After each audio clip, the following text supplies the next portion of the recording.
Okay, so here are the two little squashes I chopped up that were organic, and I'm going to roast them with some onions and garlic and some chili pepper flakes.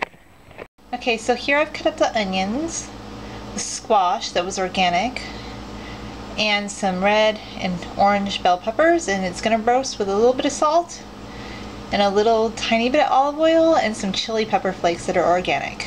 Okay, I decided to add a few more things. I had a can of just plain tomato sauce that I put on here, and then I put some fresh spinach on top.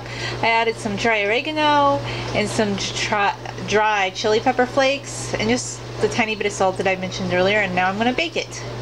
And it's going to be a nice Italian infused squash, onion, spinachy, bell pepper bakey thing. And here's some of the organic squash dish that is now a dish to eat.